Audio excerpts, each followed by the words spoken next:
If you are aspiring to learn how to fly an FPV, you opened the right video. I will teach you basics in terms of skills, flying in simulator and in real life. To become an FPV pilot, you need to buy a proper remote control. Do not start with PS5 joystick, as it will be completely different. The main difference between PS5 remote and the FPV remote is that the throttle is not fixed on an FPV remote. When you're flying with PS5 joystick, it is always centered like the right stick here. So whatever I do, it comes back to its position. But the throttle here is not fixed. So I can basically put it on the top position and it will stay on the maximum throttle. I can put it down, it will stay down. On PS5 the situation is completely different and you need to control the joystick position all the time. Basically both remotes have the same Hall sensors, but the stick movement is much higher on FPV drone. It allows a bigger precision when you're flying, plus it is just more comfy on a specialized remote as it has a lot of buttons, functions, and actually it's bigger and it's easier to hold it too. Moreover, you won't be able to connect a PS5 controller to your drone, so it's better to start with something that you will be using in real life. And now when we know why we buy FPV remote, let's see what you can buy. The one I'm holding is Radiomaster TX12. 12 means that it has 12 channels to communicate with the drone. So all these buttons to the left, to the right, they are designed to be customized. So you can put whatever you want on those. Basically, you will need two. The one is for reset and another to disarm and arm drone. That's it for beginning. But then, when you will be more professional, you would definitely need other controls. Radiomaster TX12 is a basic version of a remote. The better version is Boxer, Radiomaster Boxer. It is a little bit bigger, more comfortable to charge, more comfortable to use, but it's much more expensive than Radiomaster TX12. So let's see the prices as of today. If you go to aliexpress.com, you'll find this remote for 120, I guess 150. What you will need to be looking for is a full version with battery, because otherwise you will need to buy battery separately. As we can see, batteries are not included here, so it costs 120 euros. There's also a version with batteries for 133 euros. Let's look at Radiomaster Boxer. Radiomaster Boxer is a little bit more expensive, especially if we are looking for the version with the battery, but it has an included case with it, so it's much more comfortable to carry it around. There's also a Radiomaster TX16. It has a special display and it's much more expensive and bigger, but it is not considered superior in terms of stick control, and in general you wouldn't need that much channels at the beginning. It's just an overpay in my opinion if you're a beginner. Of course, if you will be 2 or 3 years into the hobby, you would probably need such a remote, but to start with, it's better to begin with TX12. And now, when we know for sure why would we need this remote, let's make a small review of what Radiomaster TX12 actually is. So this is a simple remote control for an FPV drone. It has a special slot for additional antennas, but you wouldn't need it at the beginning. I just bought it separately for my drone to communicate with it. This Radiomaster, it has a special port to connect it to your computer, and at the bottom it's not very convenient, but it has battery and a charging port. It's really stupidly designed because you cannot charge the remote and fly it at the same time. So in order to fly, you connect it from this side. In order to charge, you connect it from this side. And you'll need to wait for it to be charged. Here I have two 18,650 batteries, which cost around €5 each. and they are inserted in specialized slot. But there is also a version of this remote where the battery is solid, it's a LiPo battery, and it's better but more expensive. The charge is enough for, I would say, 2 days of flying in simulator, 4 hours a day, maybe more. I've never used all the battery, I usually charge it before it drains out. So let's have a look into the setup. So before flying, there's an easy setup you need to do, which basically consists of 2 steps. First of all, you need to create a new model, then you need to assign a channel for reset button.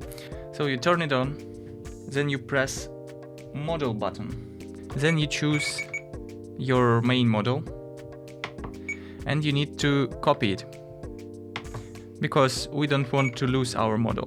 And we copy it to one of the slots. We insert it. So we go to the newly created model and we select it.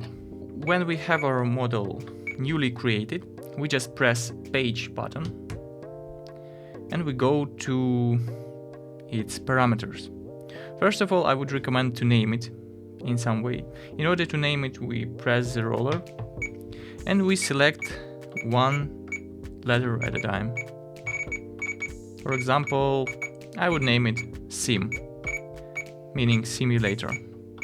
If you made a mistake, you just press return button and start from the beginning. Not very user-friendly.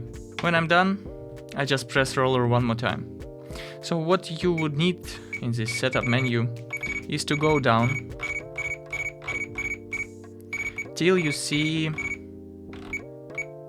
the external RF. It needs to be put into off in order not to drain battery too much. Also, internal RF needs to be put into off, because for simulator you just need inputs, you don't need receivers of a kind. So when you did it, that's it. You press return button and you move to the next menu using page.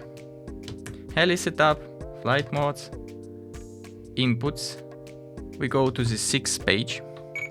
We choose channel 5 and we edit it. In source, we press one time. We choose our bottom, I would recommend this one. And when we did it, it must write SD here. We don't care about the name, so we just return to the main page. And we see the channel 5 is set to SD. After we did all of that, when we go to the main menu and we go to channel monitor, to get to the channel monitor, you need to press 1, 2, 3, 4, and here's channel monitor. We can see when we move our sticks, it represents their position in terms of channel strengths. But when we press this button, we can see that the channel 5 is activated. And now when the preparation step is over, we just take our cable, we insert it to the top USB port, and we're ready to go. Like, we choose USB joystick, and that's it. Talking about where to fly. Most popular out of them is Liftoff, Velocidrone, and Uncrashed. Uncrashed is available in Steam, and it costs around 10 euros or less, and it's super convenient to fly in it. I would say it is not the best FPV simulator, as some users claim that maybe the physics is not super right, but the graphics is insane, and when comparing to the real life, I would say that Uncrashed is very good. It explains almost 80 or 90% of what is happening with real drone, and I felt almost no difference. So let's go into the game and see how it plays. So the only thing you need to do here is to go to options and set up your controls. In order to easily do it, you go to guided settings. I go to next. It asks me to move my throttle axis, what I do, a couple of times. And that's it. It thinks everything is done. But if you're having troubles, you can go to auto mode for each control and you move this control That's it. And also the reset button. You need to put it on axis 5. So I just press auto and I move the reset button. That's it. Then I go back, I go to single player and I choose any map I'd like. But let's start with the basic one, Meadow. So there are a couple of things you need to understand before you start flying your drone in simulator. First of all, there's throttle axis. Throttle axis is responsible for getting up and down. What I would recommend to the beginner is to start only with this axis and try to keep yourself in a certain position relative to any object. Let's say we have that arc in front of us. Let's fly closer to it. We just land next to it and we'll try to keep our position steady in front of some parts of this arc. So I will fly myself higher and I will try to stay so this part of the arc is in the middle of my screen. This is insanely hard for the beginners to do, but this is essential for you to fly the drone. So let's move on to the higher position and try to keep this part steady. Then we try to go slowly down and land our drone so it doesn't fall to the ground.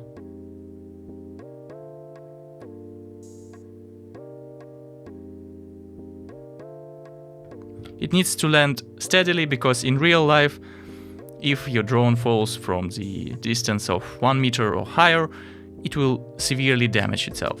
So in simulator, you're practicing not only different tricks, but you also are trying to minimize the damage to the drone. The next part of the controls we will learn today is yaw. It is called yaw because it sets where the drone looks. The yaw enables your camera to look left and right. It's like your neck. When you're flying and moving yaw, it does not affect the position relatively in the space of your drone, it just affects where your camera is looking. So as you can see, when I'm moving yaw, I'm still flying towards front of me. Now I'm flying like backwards, but still the drone into the same position as it was before.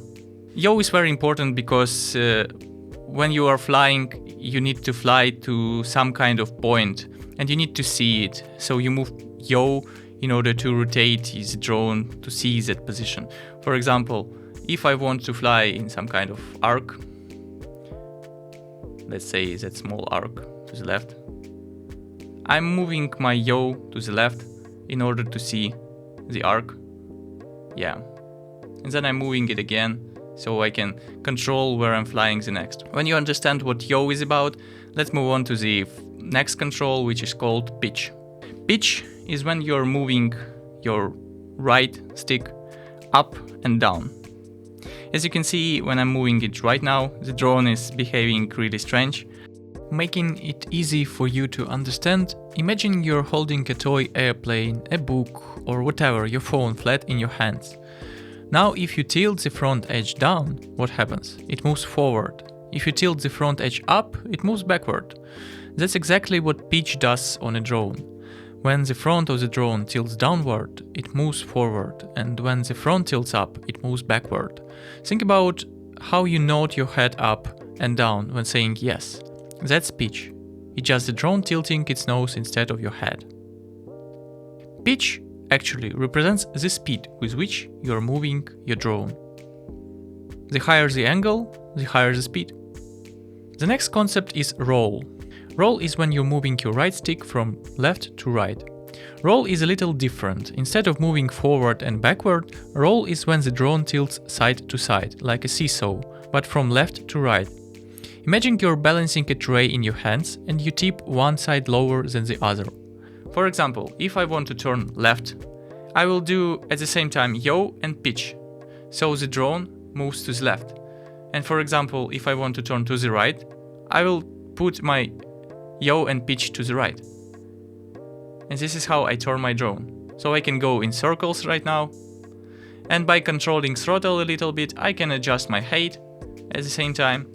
And this is how the drone is operated. Now you know all these stick positions and how they are named. Don't worry if you didn't remember everything, like throttle, pitch, yaw. I still don't know all these names. I actually referred to the guide before making this video. But you will feel it and you will know how to do everything. So you started with having throttle in one position. The next step is probably better done on another map. Let's go to the Roadtrip, because it has one big road. We chose this map because at the beginning the easiest thing you can do is actually follow the road. Because in some guides I saw that they recommend doing the figure of 8. Let me show what figure of 8 is. But it is super complicated for the beginner. So you actually choose 2 trees and you're trying to fly around those 2 trees like that. When I was a super beginner, it was super complicated for me. So I would recommend you to just follow the road at the beginning. It would be very hard, so to say. Let me show it what I mean. When you will try to make turn, so you will probably try to yaw and not moving your pitch stick, and you will not follow the road. If you find it difficult, try to adjust the camera angle. You can do it simply by pressing up arrow and down arrow. I would recommend flying at 15 because it's pretty basic for the beginner. The angle is enough to fly straight, but it's not super up, so you can actually see something in front of you. And also, the higher the angle, the higher the speed you are flying. If you're feeling uncomfortable, just go down to 10 and it will be easier for you. Don't be super aggressive on the sticks. Try to do micro movements. If you're doing something intense, you will lose the control and the drone will fall to the ground.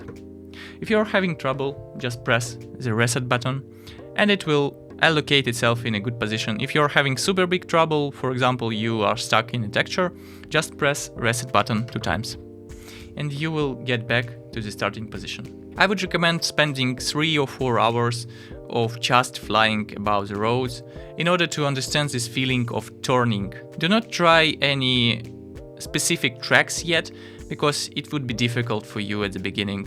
Just follow the road. Okay, when you're done with flying along the roads, I would recommend starting racing. Here's a gate. You just need to fly through it and the game begins. You need to follow the green gates and fly through each. Even if you fail to get into the gate, you just come back. Don't try to rush or have high speeds. The main idea is just flying through gates slowly, so you can feel that you are like in the middle of each gate and you're totally in control of everything. Of course, you wouldn't get any medals as for now, because medals require some speed and skill. But for you, the best achievement is not to crash into any of the gates and just finish the track. It was my first track I finished with a pretty decent result, not a bronze, but still I was satisfied. Try to keep gates in the middle of the screen using yaw, because otherwise it will be something like that. Yeah, it's very difficult to control yourself when you don't see where you're flying. As for now, the speeds I'm using is like 50 kilometers per hour, but in order to finish this map for bronze, you'll need to have speeds of around 150 kilometers per hour. And we also try to avoid cars, which are heading straight into us. So you need to keep proper throttle position in order to fly not so high but not so low. It has been 3 minutes of the video. As you can see, my best time is like 1 minute 15 seconds. But for the beginner, if you'll get to the result of 3 minutes, it is very good for this map, because my first result was like around 4 to 5 minutes. So let's change the map and do something more extreme. In my opinion, the best track to practice your movement into the space, bando race on this map. You always choose free race because it has no delay between tries and you can always reset and start again. The main idea is to fly as low as possible and try to hit every gate without crashing. As a beginner, I would just fly closer to the gate, trying to keep my position stable, then turn the yaw and get into the gate. I'm not trying to do some extreme turns or something. I'm just flying straight through the gates. If you're flying too fast, just fly slower. It will help you at the beginning. Yeah, here it is super difficult because you need to control throttle and then press yaw, keeping the same height.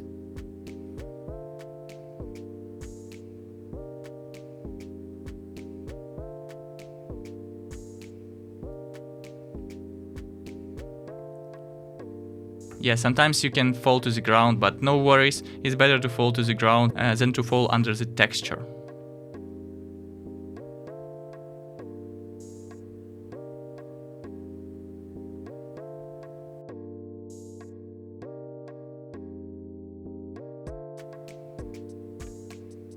And here, when you turn, you just need to control your yaw in order not to fall. And here's the most difficult part, to fly through that hole.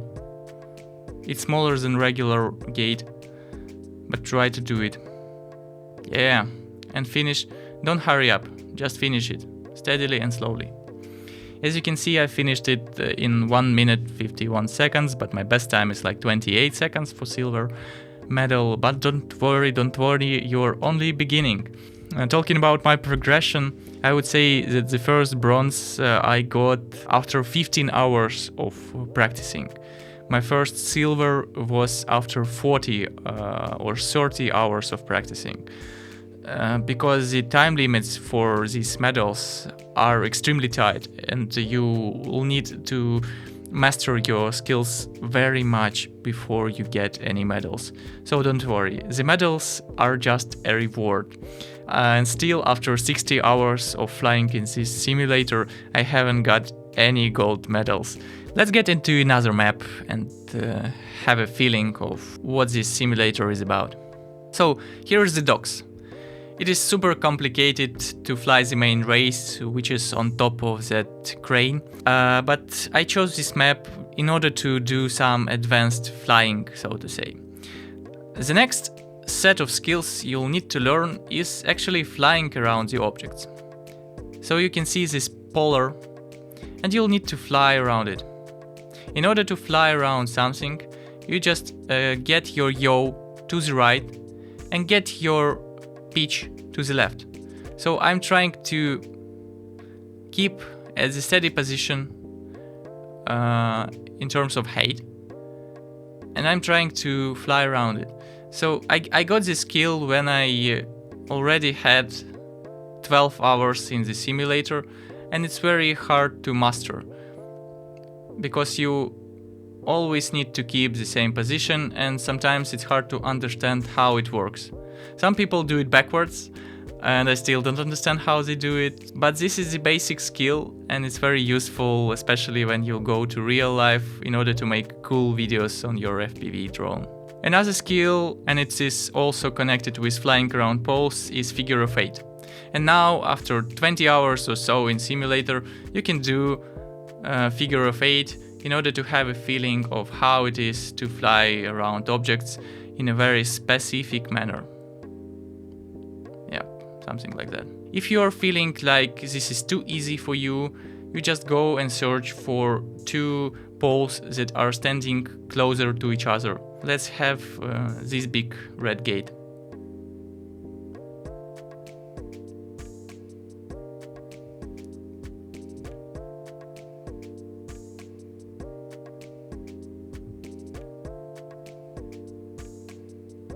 When you can execute everything flawlessly, I would also recommend trying to land your drone on different obstacles before you go into real life flying. For example, let's land our drone on that container. In order to do that, place the container in front of yourself and keep the steady position.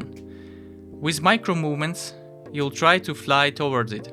When you're above the container, you just put the throttle down and you actually land on it. In order to complicate it a little bit, just choose something more narrow. Yeah, let's go to this crane. And it has this cool top. And try to do the same.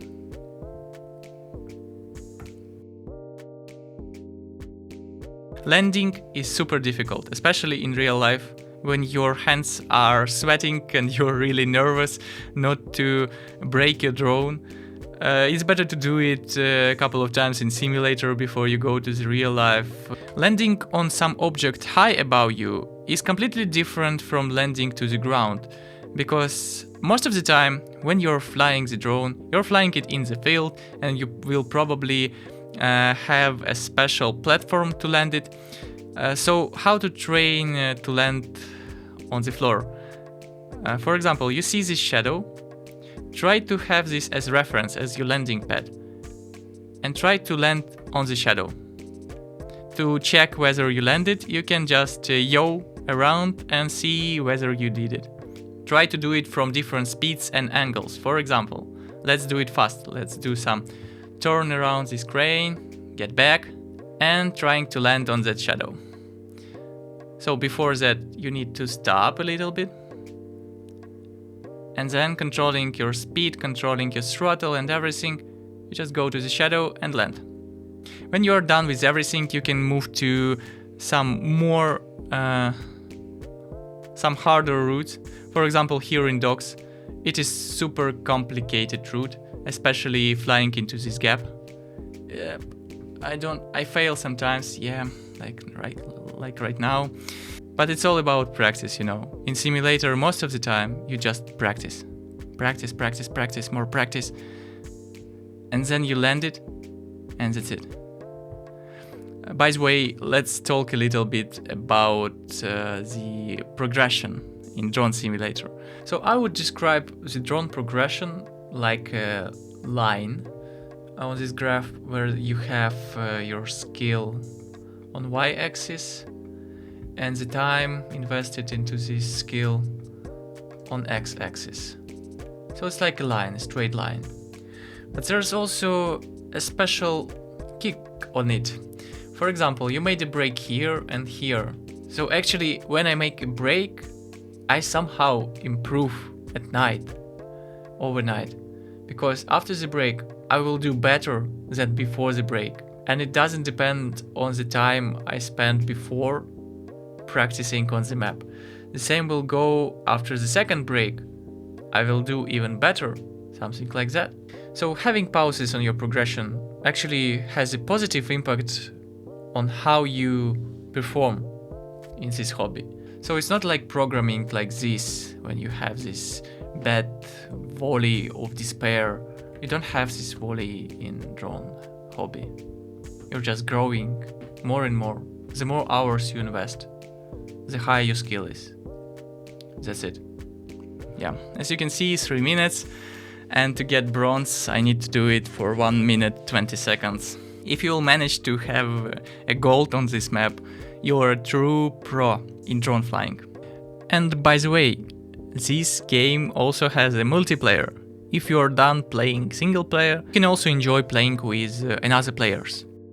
Multiplayer actually teaches you what real race is about. Multiplayer results are completely different from the results you get in regular life, because in regular life you can restart at any moment, so your result is basically the best of what you can do. In multiplayer is the pure test of your skill, the skill you would have in real life, because in real life there's no space for errors. He just missed the gate, and here's why. He wasn't the first for a couple of seconds. Again, he's too nervous.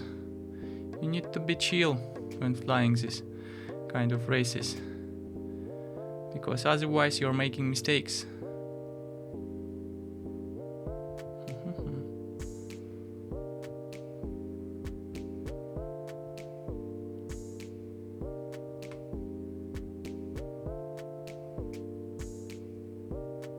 I'm already not chill. My heart is pumping as hell. Okay,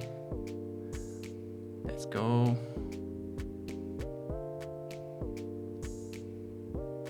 Yeah, the guy lost. No, I lost. Okay, the time is pretty good. I got bronze on multiplayer. At this point of time, this is basically it about how to begin in drone FPV flying. Just buy yourself a remote and enjoy yourself in simulator. I would say this is like 80% of your FPV drone hobby before you go outdoors trying something out for yourself. In FPV simulator, you can basically fly indefinitely until your FPV remote battery drains out. In real life, you will be limited by the capacity of your batteries and how many of them you have, and whether or not you're crashing your drone or not. It means that you will need to go home and repair it, but it's also the part of the hobby, which is super enjoyable and super expensive. Thank you for watching. See you next time.